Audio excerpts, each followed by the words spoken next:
आज मौसम तो बड़ा प्यारा था, लेकिन हम कहीं बाहर नहीं जा सके। उसकी वजह कि बहुत ज़्यादा बारिश हुई है। ऐसे ही हमने कहा कहीं स्टक ना हो जाएं। और यही अच्छा मौसम देख के रात को मैं चली गई थी सब्ज़ी मंडी और वहाँ से सब्ज़ियाँ लाई हूँ। तो बस जी वही मेरा पूरा दिन ये सब्ज़ियाँ संभालते ही गुजर गया है। तो मैं ये करेले भी सब्ज़ी मंडी से लेके आई थी और इनको मैंने स्टोर करना होता है। बच्चों को भी स्कूल से ऑफ हो गया, ई लर्निंग थी उनकी। तो मेरी सिस्टर कमेंट कर रही थी, यूरोप वाले यूके वाले भी, कि हमारे पास तो स्नो भी होती है तो बंद नहीं होते स्कूल। तो वहाँ का एक सिस्टम उसी तरह चल रहा है आपका। वहाँ मौसम इस तरह ही रहता है, यहाँ मौसम इस तरह होता नहीं है। साल में एक दो दफ़ा ऐसा होता है, तो इसलिए फिर वो ई लर्निंग कर देते हैं। तो वहाँ का मौसम फिर उस हिसाब से है, तो वहाँ वो अपने हिसाब से मैनेज हर चीज़ को करते हैं।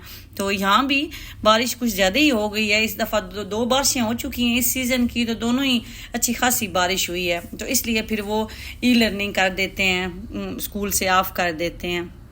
मीठे की हेल्प से मैंने ये सारे करेले कट कर लिए और उसके बाद इनको वॉश किया। मैं पहले भी वॉश करती हूँ, लेकिन फिर भी अब मुझे सही तसल्ली नहीं होती। मैं कहती हूँ चलें एक बार फिर कर लेती हूँ अंदर से जब सीड्स वगैरह निकलते हैं। तो इसलिए मैंने इनको दोबारा वॉश करके उसके बाद जी मैंने इनको ड्राई कर लिया। ये अभी ड्राई हो चुके हैं। मैंने दूसरे बर्तन में इनको निकाल लिया था ताकि उसमें थोड़ा बहुत पानी भी ना रह जाए। तो उसके बाद मैं इनको फ्राई कर लेती हूँ। फ्राई करके तो इनको फिर हम स्टोर कर लेते हैं। तो छिलका नहीं होता। सिस्टर पूछती हैं कि ये कड़वा नहीं होता अगर आप छिलके के साथ करेले बनाती हैं? बिल्कुल भी कड़वा नहीं होता, आप ज़रूर ट्राई कीजिएगा। और मैं ये जी सनी कुकिंग ऑयल यूज़ करती हूँ। मैं यूएई आई थी ना दुबई में, उस टाइम से मैं यही कर रही हूँ, काफ़ी लंबे अरसे से, मीन पहले दिन से ही तकरीबन यही कर रही हूँ। तो इसलिए और भी दरमियान में एक दो दफ़ा हमने कुकिंग ऑयल चेंज किया है, लेकिन फिर उसी पे आ जाते हैं। तो इसलिए मेरी सिस्टर ने एक पूछा था, मैंने कहा आपके साथ शेयर कर देती हूँ।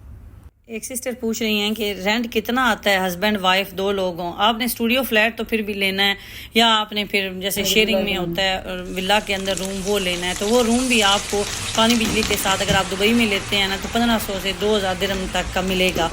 और अगर आप फ्लैट लेती हैं स्टूडियो फ्लैट, तो वो भी 18 से 20 हज़ार का दुबई में मिलेगा। मैं ये दुबई के रेंट आपको बता रही हूँ। और आपने ये भी पूछा है कि फ़्लैट में और विला में कितना रेंट आ जाता है। विला का रेंट तो बहुत ज़्यादा होता है। और मुझे अब ये नहीं पता कि आप फुल विला का पूछ रही हैं या विला में शेयरिंग का पूछ रही हैं। शेयरिंग का अगर पूछ रही हैं तो मैंने बताया एक रूम का 1500 से 2000। अगर आप कंप्लीट विला का बोल रही हैं, तो फिर अगर ग्राउंड फ्लोर विला हो, 3 बेडरूम, किचन, 2 टॉयलेट वगैरह, ये उसका रेंट भी मिनिमम 60 to 70 आ जाता है। अगर विला नया है तो फिर उसका रेंट थोड़ा और ज़्यादा होता है। तो ये मेरे करेलों का काम भी अल्हम्दुलिल्लाह कंप्लीट हो गया है। ये रेडी हो गए हैं। अब ये ठंडे हो जाएंगे तो फिर इनको मैं स्टोर कर लूँगी।